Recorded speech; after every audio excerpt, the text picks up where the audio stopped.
So, following the release of the Alex Rider TV show on Amazon Prime, I finally have an excuse to kind of review an older movie, one which hasn't just been newly released. So since Alex Rider TV show has made this relevant, today I'm going to be giving my review on the 2006 movie Alex Rider Operation Stormbreaker.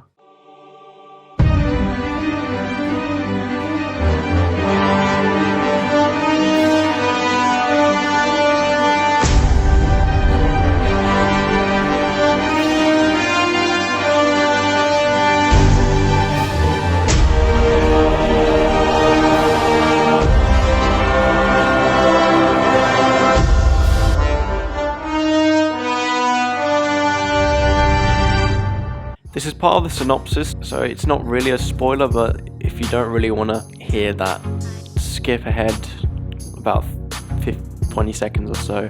But pretty much what this movie is about is 14-year-old Alex Rider.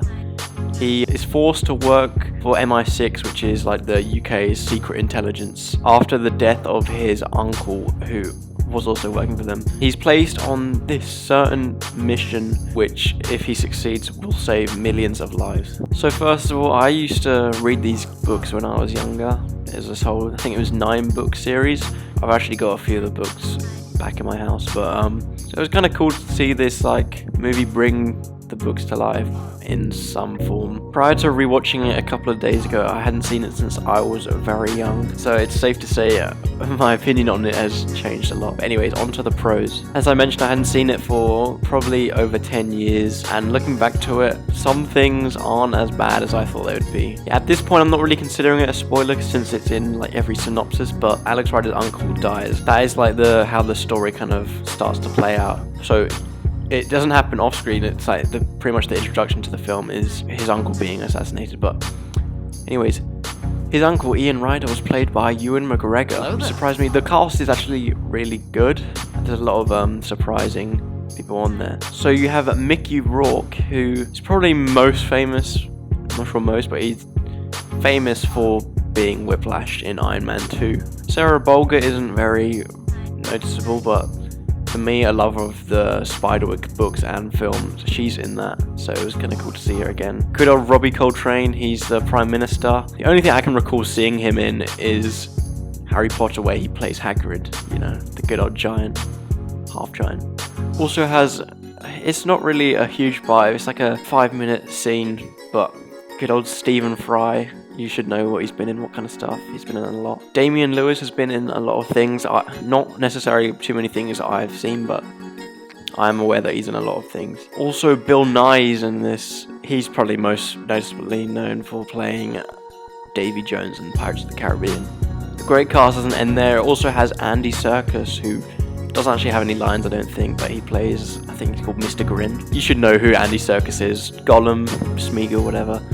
And soon to be the new director of the second Venom film. But yeah, anyway, I got a bit sidetracked there, but as I said, Ewan McGregor is in this movie, and you could probably think like, oh wow, they got Ewan McGregor in this. It might have been like before he was too well known, but this movie came out the same year that Revenge of the Sith came out. To have such a big named actor play a character who you know is going to be killed off within the first 15 minutes, it's actually kind of surprising. I thought it makes sense because I couldn't see Ewan McGregor playing any different character. Like, it's the only one I could really see him suit. To have such a big name go out so early, it was just a bit strange, to be honest. That wasn't a criticism, by the way. That was just me acknowledging this, like, how strange it is. But basically, I'm just saying it has a good cast, and Bill Nye fully goes for this role, despite how cheesy some parts are. But right off the bat, this movie starts with this fun, like, car chase scene, which I was actually kind of impressed with. It has some pretty good stunts, but it might not hold up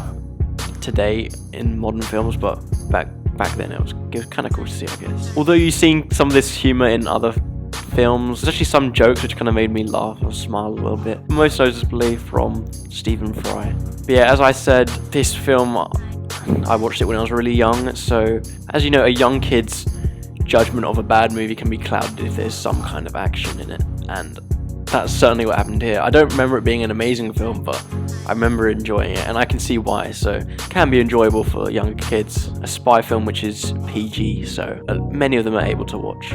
So on to the negatives.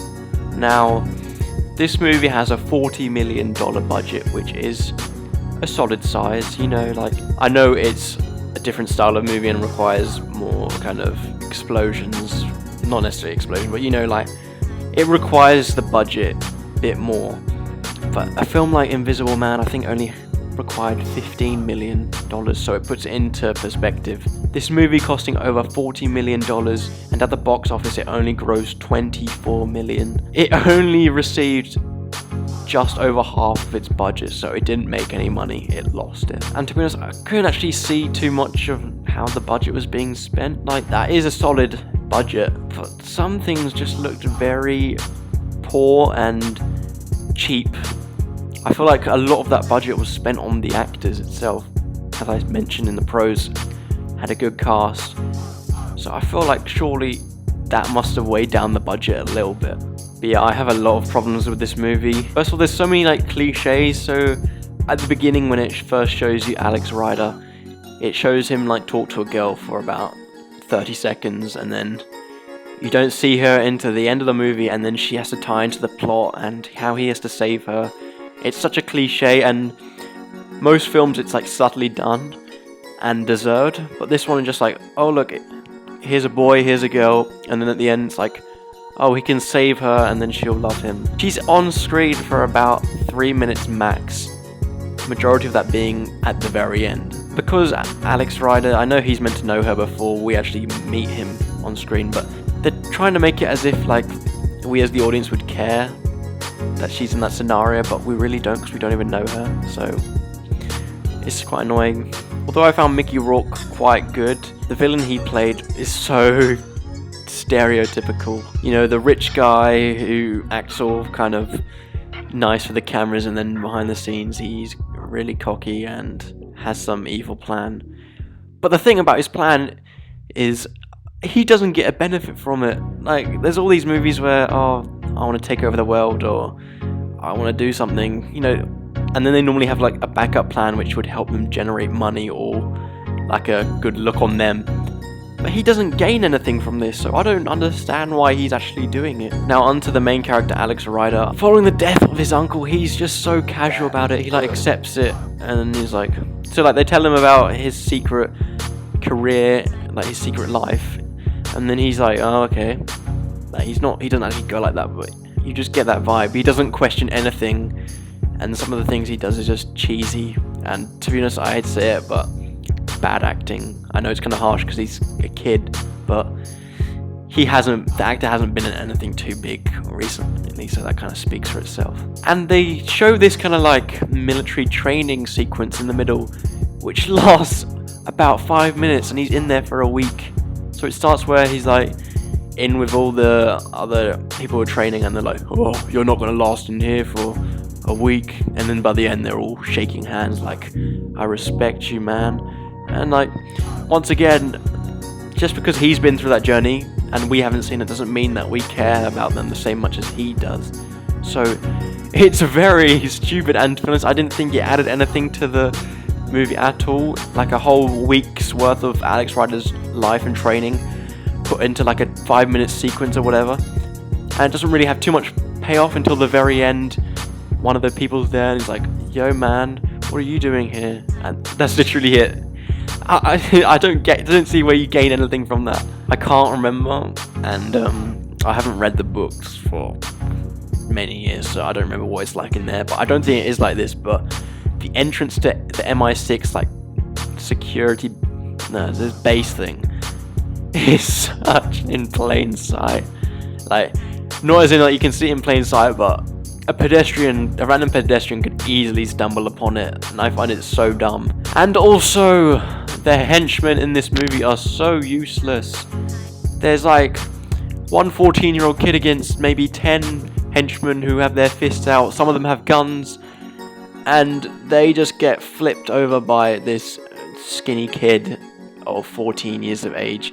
They're so useless, and you probably think they're deaf, to be honest, because the amount of times he can kind of sneak past them right behind them while making loud noises, and they're the clueless henchmen. They're like video game henchmen from like the 2010s. Like, they haven't been fully developed in the hearing department, but they're just so useless, and they're just there once again to act like the villain has security. So on to my final verdict. As you can tell, I was more passionate about the things on the negative side of things, so you can roughly guess around where I'm rating this. Overall, this movie is very poorly structured, very cliche and predictable, and very rushed, and so much happens in it. It's like, obviously not with the same content, but you kind of morph all 323 MCU movies into one movie, like in its own way, not with the actual superheroes and stuff. Like, if it was you get what I mean. But I'm just trying to say it was so rushed, and too much happens in it, especially for a 1.5 hour movie. I don't think I would have cared too much if they made it 2 hours. It still would have been very bad. Out of 10, this one gets a 4 from me, and I don't recommend. Even if you're... Maybe if you like the books, it'd be cool to see like a big screen adaptation, but there's a series out now, so you can watch that, and I can tell you it's a lot better. But also, once again, if you're a parent and you have like a younger kid who is kind of, a lot of kids are into kind of spy things, but not understanding too much of the kind of secrecy behind some of the things. So this is a PG film, so if you don't really want them watching like the James Bond or Mission Impossible just yet, this is a fine one, especially if they're young. They all enjoy it, but it might be painful for you to sit through. But 4 out of 10 for me, which is not a good score at all, but it's where Alex Rider Operation Stormbreaker comes in. Thank you for watching. I hope you enjoyed this review. If you did, please like and also comment what you thought about this movie. Also, a subscription would be very much appreciated. Anyways, yeah, my next video will be a review on the first season of the new Amazon original Alex Rider, which is what encouraged this video to happen. So stick around for that, and you'll hear my thoughts on that too. But yeah, thank you for watching, and I'll see you in the next video.